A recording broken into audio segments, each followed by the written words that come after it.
Well, if you weren't with us yesterday, we said goodbye to our weekend sports reporter, Brock Baldridge. Of course, we wish him the best, but we don't have sports for the next couple of weeks, so we're forced to improvise. So we're going to do a little something called Learning with Lindsey. Of course, we have meteorologist Lindsey Gaffney with us, talking to us about why it's so cold outside, or why it's going to get so cold outside. It is going to be our coldest week of the season that we've seen almost all year. And we start off with our jet stream, which is what these colors are behind me. So it actually is showing wind speed at a very high level. So we're looking at 30,000 feet of altitude, right? So what we see right now, this is what's going to be coming up. This is our jet stream for Wednesday. So this is what it's going to look like on Wednesday. Now, it's just incredibly strong winds, and you have this little kind of wave going. And we've talked about it a lot before. We have our ridges, we have our troughs. These are a low pressure. This is a high pressure. I talk about it all the time. But this goes hand in hand with what we call teleconnections.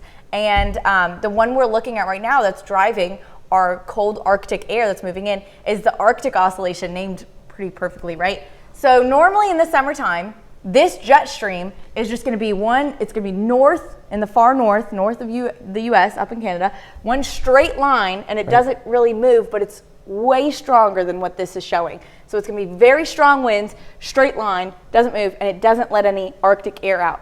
But what we're seeing when we go into a negative phase of the Arctic Oscillation, which is what we're in, we have weaker winds, but it kind of meanders a little bit more, which is when we get our ridges and our troughs. So what's happening with the Arctic Oscillation is when our trough moves in, which is what this is. Now, where are we? We're right over here. Okay. Yep. So we're right here. Arctic air is being pushed in here, and because winds are so weak through this area, the Arctic air kind of escapes into the area. So let's go and look at the next graphic, and I'm going to show just about, this is how we measure our oscillation, our Arctic Oscillation. All of the little bumps at the top, that's when we go into a positive phase, which means we have that strong polar jet just north of us.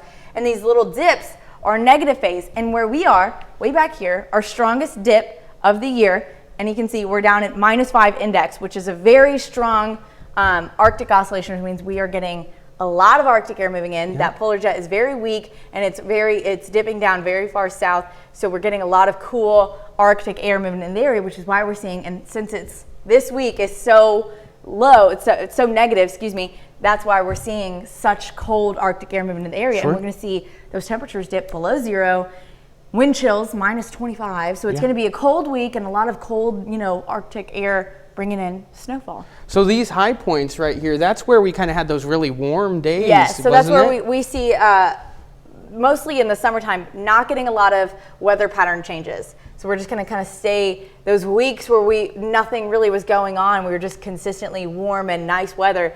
That's when we're in more of an Arctic Oscillation. But we also deal with other teleconnections like the El Nino, the La Nina. And I know we talk about that a lot too, so it comes up too. We looked at all kinds of things. This is another image of the jet stream, but we're looking at all kinds of things when we talk about the weather. So a lot of science goes into it, and I don't get to talk about that as much. This has been fun. Yeah, and we'll be able to talk about it for the next couple weeks too. A lot of things to talk about. I'm looking forward to it. Stay tuned. Thanks, Lindsey. We'll be right back.